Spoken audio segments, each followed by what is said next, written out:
भलेही तुम्ही जगाला फसवू शकता, पण स्वतःला तरी फसवू नका. हे बघ, तू तू म्हणतेस ते पटतंय मला, पण ऑनेस्टली सांगू का, मला नाही माहिती काय केलं पाहिजे आता. बिकॉज सगळ्या गोष्टी खरंच खूप कॉम्प्लिकेटेड आहेत ग. ऋषी, ती अशी मुलगी आहे की ती तिच्या मनातलं तुला कधीच बोलून दाखवणार नाही. आणि तू सुद्धा जर का गप्प राहिलास तर वेळ हातातून निघून जाईल. मग पश्चाताप झाला तर वाईट वाटून घेऊ नकोस. सो माझं ऐक, वेळ हातातून निघून जाण्याआधी तिच्याकडे व्यक्त हो. मी तर म्हणते तिला मोठ्यांनी ओरडून सांग की कमळी, आय लव्ह यू. आणि हो, तुझ्या या शुभ कार्यात तुला कसलीही कधीही मदत लागली तर तुझ्या या क्रेझी मैत्रिणीला हक्कानी हाक दे. तुम्हाला दोघांना एकत्र आलेलं बघून मला खरंच खूप आनंद होईल. माझी जेव्हा नातवंड होतील ना, तेव्हा मी त्यांना हे नक्की सांगीन की कसं एका लव्ह स्टोरी मध्ये मी स्वतःला सॅक्रिफाईस केलं आणि प्रेमात वेड्या दोघांना जुळवून दिलं. मॅडच का? सगळं ठीक आहे, पण आईचं काय? तिने ऑलरेडी सून म्हणून डिक्लेअर केलंय ना तुला. मॅम, मला तुमच्याशी बोलायचंय. बोल ना. मॅम, मला माफ करा. मी तुमच्याशी खोटं बोलले की मला ऋषी आवडला.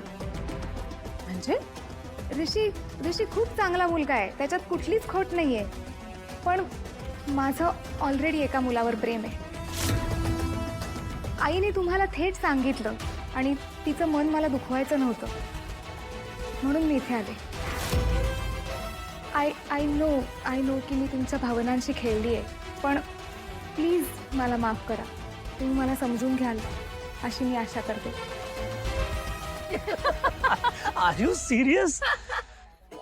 तू तू खरंच वेडी आहे सगळं. Anamika, you are crazy. Best of luck. आता वेळ वाया घालवू नकोस. सही मौका देखो और मार दो चौका. आय नो, तू तिची खूप छान काळजी घेशील, तिला छान सांभाळशील. थँक्स.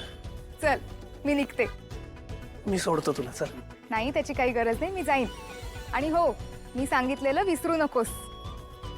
नाही विसरणार. अनामिका, आज पहिल्यांदा तुझ्यामुळे माझ्या मनात कमळीबद्दल एक आशा निर्माण झाली. सो हे विसरणं शक्यच नाही. मला लग्नाला बोलवायला विसरू नकोस हा. शुअर. चल, गेट पर्यंत तर येतो सोडायला.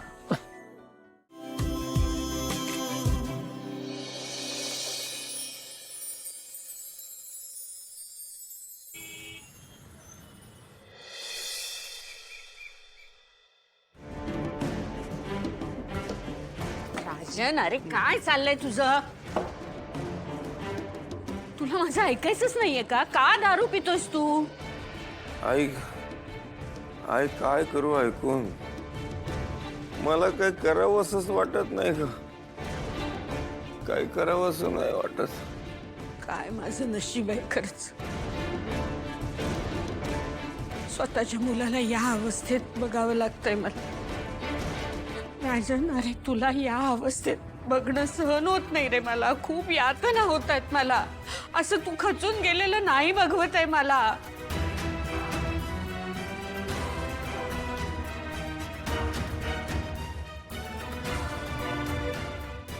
हेच दिवस तुला दाखवायचे होते मला, तर मग मला बरं तरी कशाला केलंस रे? मोडून पडले होते मी, मला कशाला उभं केलंस? का घेऊन आलास हिला? कमळी माझी मोठी नात आहे हे शोधून काढून तिला का घरात घेऊन आलास? अरे तिचा तरी जरा विचार कर. आपले वडील असे रात्रंदिवस दारू पितायत हे बघून काय वाटत असेल तिला? तुझ्या मुलींचाही विचार नाहीये तुझ्या मनामध्ये? तुझ्या या अशा वागण्याने काय सगळ्यांना फार आनंद होतोय का? त्यापेक्षा मला मरू दिलं असतंस ना तर फार बरं झालं असतं. आई आई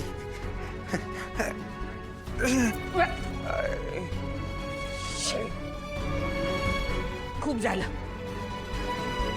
मी आता तुला शेवटची संधी देते राजन. उद्यापर्यंत जर तू दारू सोडली नाहीस ना तर आपल्या सगळ्या बिझनेस मधून मला तुला बेदखल करावं लागेल. आजी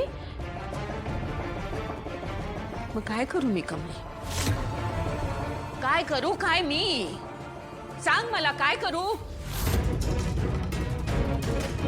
ह्याला प्रेमाने सांगून बघितलं, समजावलं, रागवून ओरडून झालं. हा काही ऐकायलाच तयार नाहीये. मग आता काय करू? आणि कधी कधी नात्यांपेक्षा भावनांपेक्षा परिस्थिती काय आहे हे बघून निर्णय घ्यावे लागतात. राजन, तुला माहितीये तुझी आई वेळ प्रसंगी किती कठोर होऊ शकते ते. नरभक्षक वाघ यांच्यामध्ये ना एक साम्य असतच. कुठलं? नरभक्षक वाघाला माणसाच्या रक्ताची चटक लागलेली असते. त्यामुळे एकदा का त्याला चटक लागली की त्याला दुसऱ्या कुठल्याच गोष्टी गोड वाटत नाहीत. तो नेहमी नेहमी माणसाचा संहार करतो किंवा हल्ला करतो. दुसऱ्या बाजूला दारू पिणारा माणूस, एकदा का त्याला बाटली दिसली, त्याला बाटलीची सवय लागली की तो ती दारू सोडू शकत नाही. लक्षात येतंय? त्यामुळे कमळीने खूप काही प्रयत्न तिला करायचे ते करू दे, पण मला जे करायचंय ते मी नक्की ठरवलेलं आहे आणि ते मी तसंच करणार आहे. काही झालं तरी राजनला दारूच्या बाटलीपासून दूर मी ठेवणार नाही.